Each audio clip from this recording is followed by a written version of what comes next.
हालांकि प्रधानमंत्री ने नए कृषि कानूनों का विरोध कर रहे सभी तरह के संगठनों से बात करने की पेशकश की। उसमें कोई कमी है तो उसको इंगित करना चाहिए, लोकतंत्र है। हमें सब प्रकार का भगवान ने ज्ञान दिया ऐसा दावा हमारा नहीं है, लेकिन बात तो हो। इन बातों के बावजूद भी लोकतंत्र में अटूट आस्था और श्रद्धा होने के कारण, किसानों के प्रति हमारा समर्पण होने के कारण हर समय किसानों के हर मुद्दे पर चर्चा के लिए सरकार तैयार है। देखिए, ये जुमला है, वो सबको मालूम है। ये भाषण देने का एक तरीका है। आपसे ज्यादा दूर नहीं है, 22 किलोमीटर तो दूरी बैठे हैं।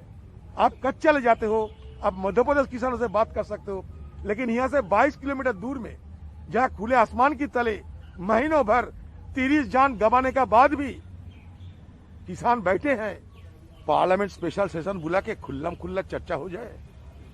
आपको माइक में कुछ जाके प्रेस मीडिया को कुछ बोलने का जरूरत नहीं होगा, ना हमें कुछ प्रेस मीडिया को बोलने का जरूरत होगा। अगर सब कुछ ठीक है, हम गुमराह करते हैं, तुम सही करते हो, तो तुम है। एक चिट्ठी, क्योंकि ये चिट्ठी नहीं है, ये जो चिट्ठी डिप्लोमेसी चल रही है ना, दनादन सरकार चिट्ठियां दाग रही है। क्या सरकार को इतना चिट्ठी लिखने का शौक है, या कि इन चिट्ठियों का इरादा कुछ और है? मेरी समझ से ये चिट्ठी सिर्फ एक चाल है।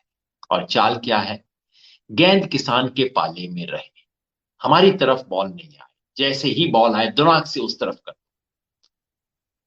खेल क्या है? ये दिखाते रहो कि हम बातचीत में दिलचस्पी रखते हैं, बातचीत हमें करनी नहीं, किसानों की एक बात सुननी नहीं, जो उनकी बात है उसके ऊपर कुछ करना नहीं, बस ये आभास देना है कि हम किसानों से बात करने के लिए तैयार हैं, बस आप बात नहीं कर रहे, आप बताइए, हम सब कुछ करने को तैयार हैं। तो चिट्ठी के अंदर वो सब पैतरे हैं, बड़े सुंदर सुंदर बातें लिखी गई हैं कि देश के स्थापित किसान संगठनों एवं किसानों की आदरपूर्व बात सुनना सरकार का दायित्व है, सरकार इससे इनकार नहीं कर सकती है।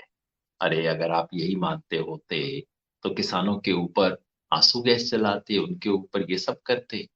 और अगर आप आदरपूर्वक बात सुनते तो सिर्फ आदरपूर्वक शब्दों का प्रयोग करना जरूरी नहीं होता, उसमें सुनना भी होता है। खैर, सरकार कहती है बहुत सम्मानजनक तरीके से, खुले मौन से हम दौर से बात की है, इत्यादि इत्यादि। चिट्ठी के अंदर 4 झूठ है, 4 चालाकियां हैं, 4 खेल। पहले कहते हैं आपके द्वारा सरकार के लिखित प्रस्ताव के संबंध में आपत्ति की गई है, क्योंकि चिट्ठी में हमने लिखा था कि चिट्ठी में हमने मूलतः कल क्या कहा था? हमने कहा था कि 5 तारीख को हमारी आपसे बात हुई, आपने हमें कुछ मौखिक रूप से कहा कि हम ये संशोधन कर देंगे। हमने कहा कि हमें संशोधन नहीं चाहिए, हमने कहा कि हमें इन कानूनों को निरस्त करवाना है।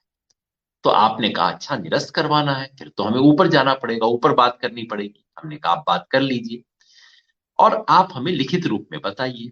तो इन्होंने कहा ठीक है, हम ऊपर बात करके आपको लिखित रूप में एक ठोस प्रस्ताव पेश करेंगे। 9 तारीख को फिर उन्होंने एग्जैक्टली वही चीज हमारे हाथ में पकड़ा दी जो कि 5 तारीख को इन्होंने जबानी बोली थी। हमने कहा ये क्या हुआ?